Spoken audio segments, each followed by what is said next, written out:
السلام علیکم دوستو۔ حضرت زید بن حارثہ رضی اللہ تعالی عنہ کا اپنے باپ کو انکار۔ حضرت زید بن حارثہ رضی اللہ تعالی عنہ زمانہ جاہلیت میں اپنی والدہ کے ساتھ ننیال جا رہے تھے۔ بنو قیس نے قافلہ کو لوٹا جس میں زید رضی اللہ تعالی عنہ بھی تھے۔ ان کو مکہ کے بازار میں لا کر بیچا۔ حکیم بن خزام نے اپنی پھوپھی حضرت خدیجہ رضی اللہ تعالی عنہا کے لیے ان کو خرید لیا۔ جب حضور صلی اللہ علیہ وسلم کا نکاح حضرت خدیجہ رضی اللہ تعالی عنہا سے ہوا تو انہوں نے حضرت زید رضی اللہ تعالی عنہ کو حضور اقدس صلی اللہ علیہ وسلم کی خدمت میں ہدیہ کے طور پر پیش کر دیا۔ زید رضی اللہ تعالی عنہ کے والد کو ان کے فراق کا بہت صدمہ تھا، اور ہونا ہی چاہیے تھا کہ اولاد کی محبت فطری چیز ہے۔ وہ زید کے فراق میں روتے اور اشعار پڑھتے پھرا کرتے تھے۔ اکثر جو اشعار پڑھتے تھے ان کا مختصر ترجمہ یہ ہے کہ میں زید کی یاد میں روتا ہوں اور یہ بھی نہیں جانتا کہ وہ زندہ ہے تاکہ اس کی امید کی جائے، یا موت نے اس کو نپٹا دیا۔ خدا کی قسم مجھے یہ بھی معلوم نہیں کہ تجھے اے زید نرم زمین نے ہلاک کیا یا کسی پہاڑ نے ہلاک کیا۔ کاش مجھے یہ معلوم ہو جاتا کہ تو عمر بھر میں کبھی بھی واپس آئے گا یا نہیں۔ ساری دنیا میں میری انتہائی غرض تیری واپسی ہے۔ جب آفتاب طلوع ہوتا ہے جب بھی مجھے زید ہی یاد آتا ہے، اور جب بارش ہونے کو ہوتی ہے جب بھی اسی کی یاد مجھے ستاتی ہے، اور جب ہوائیں چلتی ہے تو وہ بھی اس کی یاد کو بھڑکاتی ہے۔ ہائے میرا غم اور میرا فکر کس قدر طویل ہو گیا۔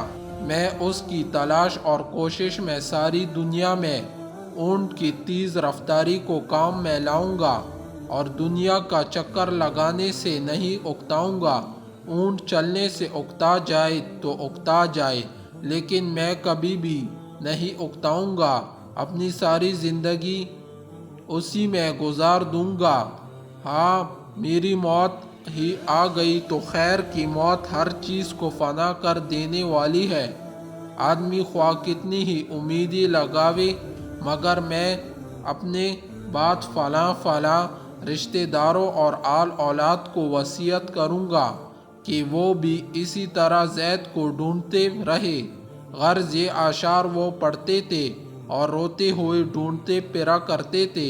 اتفاق سے ان کی قوم کے چند لوگوں کا حج کو جانا ہوا اور انہوں نے زید رضی اللہ تعالی عنہ کو پہچانا، باپ کا حال سنایا، شعر سنائے، ان کی یاد و فراق کی داستان سنائی۔ حضرت زید نے ان کے ہاتھ میں شعر کہہ کر بھیجے جن کا مطلب یہ تھا کہ میں یہاں مکہ میں ہوں، خیریت سے ہوں، تم غم اور صدمہ نہ کرو، میں بڑے کریم لوگوں کی غلامی میں ہوں۔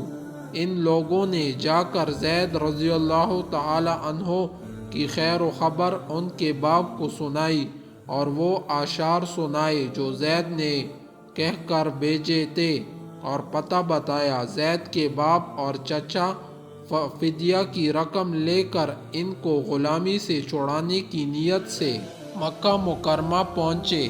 تحقیق کی، پتہ چلایا، حضور صلی اللہ علیہ وسلم کی خدمت میں پہنچے اور عرض کیا، اے ہاشم کی اولاد اور اپنی قوم کے سردار، تم لوگ حرم کے رہنے والے ہو اور اللہ کے گھر کے پڑوسی، تم خود قیدیوں کو رہا کراتے ہو، بھوکوں کو کھانا دیتے ہو۔ ہم اپنے بیٹے کی طلب میں تمہارے پاس پہنچے ہیں، ہم پر احسان کرو اور کرم فرماؤ اور فدیہ قبول کر لو اور اس کو رہا کر دو، بلکہ جو فدیہ ہو اس سے زیادہ لے لو۔ حضور صلی اللہ علیہ وسلم نے فرمایا، کیا بات ہے؟ عرض کیا، زید کی طلب میں ہم لوگ آئے ہیں۔ حضور صلی اللہ علیہ وسلم نے ارشاد فرمایا، بس اتنی سی بات ہے۔ عرض کیا کہ حضور بس یہی غرض ہے؟ آپ نے ارشاد فرمایا، اس کو بلا لو۔ اور اس سے پوچھ لو، اگر وہ تمہارے ساتھ جانا چاہے تو بغیر فدیہ ہی کہ وہ تمہاری نظر رہے، اور اگر نہ جانا چاہے تو میں ایسے شخص پر جبر نہیں کر سکتا جو خود نہ جانا چاہے۔ انہوں نے عرض کیا کہ آپ نے استحقاق سے بھی زیادہ احسان فرمایا، یہ بات خوشی سے منظور ہے۔ حضرت زید رضی اللہ تعالی عنہ بلائے گئے۔ آپ نے فرمایا کہ تم ان کو پہچانتے ہو؟ عرض کیا جی ہاں پہچانتا ہوں، یہ میرے باپ ہے اور یہ میرے چچا۔ حضور صلی اللہ علیہ وسلم نے فرمایا میرا حال بھی تمہیں معلوم ہے، اب تمہیں اختیار ہے کہ میرے پاس رہنا چاہو تو میرے پاس رہو، ان کے ساتھ جانا چاہو تو اجازت ہے۔ حضرت زید نے عرض کیا کہ حضور میں آپ کے مقابلہ میں بھلا کس کو پسند کر سکتا ہوں؟ آپ میرے لیے باپ کی جگہ بھی ہے اور چچا کی جگہ بھی۔ ان دونوں باپ چچا نے کہا کہ زید غلامی کو آزادی پر ترجیح دیتے ہو، اور باپ چچا اور سب گھر والوں کے مقابلہ میں غلام رہنے کو پسند کرتے ہو۔ زید رضی اللہ تعالی عنہ نے آپ صلی اللہ علیہ وسلم کی طرف اشارہ کرتے ہوئے کہا کہ میں نے ان میں ایسی بات دیکھی ہے جس کے مقابلہ میں کسی چیز کو بھی پسند نہیں کر سکتا۔ حضور نے جب یہ جواب سنا تو ان کو گود میں لے لیا اور فرمایا کہ میں نے اس کو اپنا بیٹا بنا لیا۔ زید رضی اللہ تعالی عنہ کے باپ اور چچا بھی یہ منظر دیکھ کر نہایت خوش ہوئے اور خوشی سے ان کو چھوڑ کر چلے گئے۔ حضرت زید اس وقت بچے تھے۔ بچپن کی حالت میں سارے گھر کو، عزیز و اقارب کو غلامی پر قربان کر دینا جس محبت کا پتہ دیتا ہے وہ ظاہر ہے۔